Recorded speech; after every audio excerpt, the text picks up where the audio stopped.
안녕하세요. 하루 필수 말씀 충전 하필 큐티 조정환입니다. 오늘 함께 나눌 하나님 말씀은 예레미야 13장 15절에서 27절까지 말씀입니다. 주님께서 말씀하셨으니 너희는 들어라. 그리고 귀를 기울여라. 교만하지 말아라. 너희는 주님께서 나를 어두워지게 하시기 전에, 너희가 어두운 산속에서 실족하기 전에 주 너희 하나님께 영광을 돌려라. 그때에는 너희가 빛을 고대해도 주님은 빛을 어둠과 흑암으로 바꾸어 놓으실 것이다. 너희가 이 말을 듣지 않으면 너희의 교만 때문에 내 심령은 숨어서 울고 끝없이 눈물을 흘릴 것이다. 주님의 양떼가 포로로 끌려갈 것이므로 내 눈에서 하염없이 눈물이 흐를 것이다.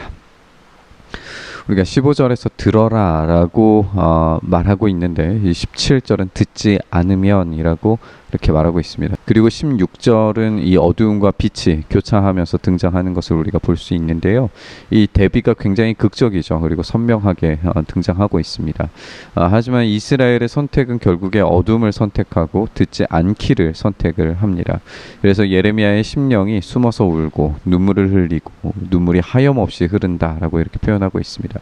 이 삼중의 슬픔의 표현이 굉장히 강렬하게 들리고 있어요. 그런데 오늘 본문에서 그들이 아직 들을 기회가 있는 것으로 보여지는 것에 우리가 좀 주목해 봤으면 좋겠습니다. 그들이 듣기를 선택하면 아직은 기회가 있는 겁니다. 너는 저 왕과 왕후에게 전하여라. 왕의 자리에서 내려와서 낮은 곳에 앉으라고 하여라. 그들의 영광스러운 면류관이 머리에서 벗겨져 떨어졌기 때문이라고 하여라. 유다의 남쪽 성읍들이 포위되었으나 그 포위망을 뚫어주는 사람이 아무도 없어서 온 유다가 포로로 끌려가되 남김없이 모두 잡혀가고 말았다. 이 본문이 이야기하고 있는 어떤 역사적인 배경이 있을 것 같은데, 이 배경이 여호야긴이 그의 어머니와 많은 다른 사람들이 함께 이 포로로 잡혀갔던 두 번째 이 포로의 상황을 예고하는 것처럼 보이기도 합니다.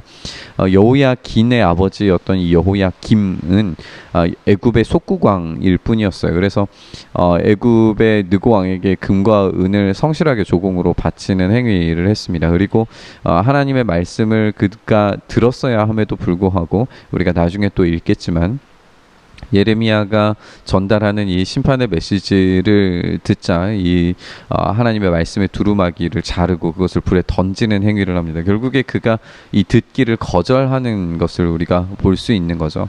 그가 애굽을 선택한 이 행위는 바벨론의 입장에서는 당연히 이제 적국으로 판단될 소지가 분명했고, 결국에 이 여호야김은 이제 애굽으로 이제 끌려가게 되고, 여호야긴은 바벨론으로 끌려가게 되죠.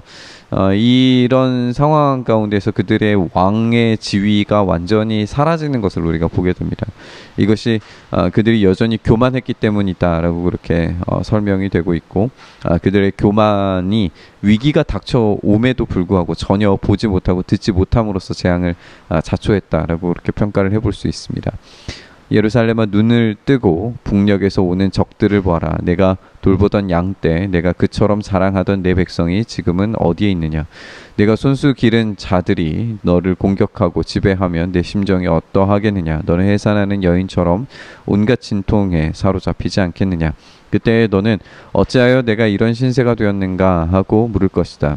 내가 대답하마, 내 치마가 벗겨지고 내 몸이 폭행을 당한 것은 바로 내가 저지른 많은 죄악 때문이다. 예루살렘은 여성으로 이제 의인화되어서 오늘 표현되고 있습니다. 여기서 내가 돌보던 양떼, 또 손수 기른 자들이라는 표현들을 우리가 생각을 해보면, 이 지도층에 있던 여성, 특별히 우리가 18절에서 이야기했던 이 왕후를 말하는 것일 수도 있어요. 어쨌든 이 의인화된 예루살렘 여성은 정말 끔찍한 폭행을 당합니다. 이 끔찍한 치욕은 이스라엘이 저지른 수많은 죄에 대한 대가였다라고 볼 수 있습니다. 그녀가 이렇게 폭력적인 강간을 당하는 이유는 예루살렘 그녀가 자기 신랑이신 하나님을 저버리고 온갖 신들에게 몸을 판 행위에 대한 처벌이었습니다. 이 끔찍한 행위의 대가가 이루어지고 있는 거죠. 에티오피아 사람이 자기 피부 색깔을 바꿀 수 있느냐? 표범이 자기의 반점들을 다르게 바꿀 수 있느냐? 만약 그렇게 할 수 있다면 죄악에 익숙해진 너희도 선을 행할 수가 있을 것이다. 자신의 피부색을 바꿀 수 없는 것, 또 표범이 자기의 반점을 바꿀 수 없는 것이 죄악을 선택하는 예루살렘과 연결이 되고 있어요. 그들은 태어나기를 죄악을 선택하는 존재가 되어버렸습니다. 이미 선을 행할 수 있는 능력이 아주 사라져버린 상태라는 것이죠. 이것이 그들의 본성이 되어버리고 말았습니다. 그러므로 내가 너희를 사막의 바람에 나부끼는 건불처럼 산산이 흩어놓겠다. 이것은 너의 몫이며 내가 너에게 정하여 준 배당이다. 나 주의 말이다. 너는 나를 잊어버리고 헛된 것을 믿었다.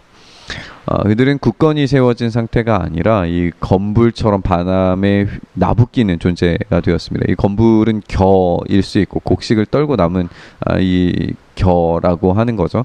이 겨는 이 쓸모없고 바람이 부는 대로 흩날립니다. 이렇게 이스라엘은 쓸모없이 나부끼는데 그것이 하나님께서 정해주신 배당이라고 그렇게 이야기하고 계십니다. 그러니까 이 쓸모없는 것만을 소유한 존재가 되었다라고 하는 말이죠. 쓸모없는 것을 믿은 그들은 쓸모없는 존재가 됩니다. 보지도 듣지도 못하는 신을 믿은 그들이 보지도 못하고 듣지도 못하는 존재가 된 것과 마찬가지의 원리로 쓸데없는 것을 믿은 그들은 쓸모없는 존재가 됩니다. 그래서 내가 너의 치마를 얼굴까지 들어올려서 너의 수치가 드러나게 하겠다. 너는 음란하게 소리를 지르며 간음하고 부끄러운 일들을 하였다.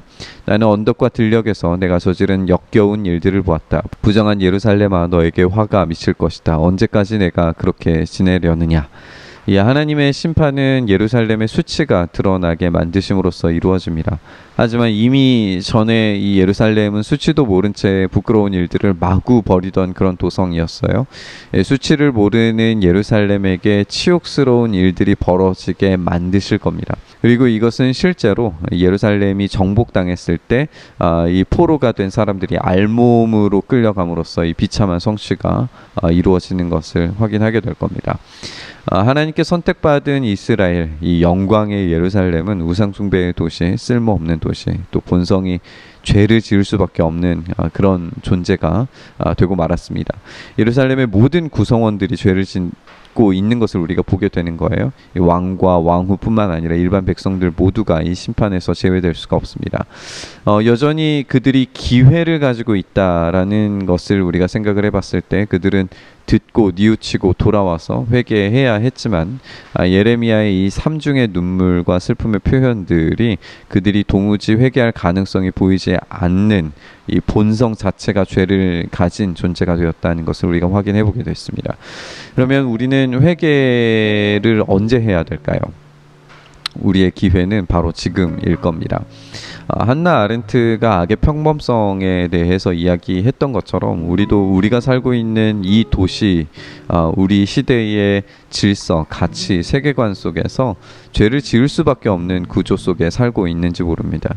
이 악의 평범성을 뛰어넘을 수 있는 방법이 하나님의 말씀을 제대로 듣는 것에서부터 시작된다는 것을 우리가 기억해야 될 것 같습니다. 그렇다면 지금 바로 회개가 이루어져야 하고 그 말씀이 우리에게 온전히 들려져야 됩니다. 그때야 비로소 돌이킴의 역사가 일어나게 될 겁니다. 오늘 이 참된 돌이킴, 회개, 아직 우리에게 기회가 있을 때 그 기회를 붙잡으며 참된 돌이킴의 회개가 우리 안에 이루어지기를 바라면서 묵상의 자리로 나아가시죠. 주님, 이 시대가 우리에게 주는 수많은 죄악의 이야기들 속에서 우리가 죄를 선택하지 아니하고 오로지 하나님을 선택함으로 주님께서 우리에게 주신 이 기회에 합당하게 이 참된 회개와 돌이킴의 일들이 우리 안에 벌어지기를 간절히 바라고 소망합니다. 우리는 죄인이고 죄를 지을 수밖에 없는 이런 존재임을 우리가 다시 한번 확인합니다. 그러나 죄인된 우리를 위하여서 기꺼이 십자가를 지신 우리 주님의 놀라우신 사랑 때문에 우리가 회개할 때, 주님께 돌이킬 때 우리를 붙잡아 주실 줄 믿습니다.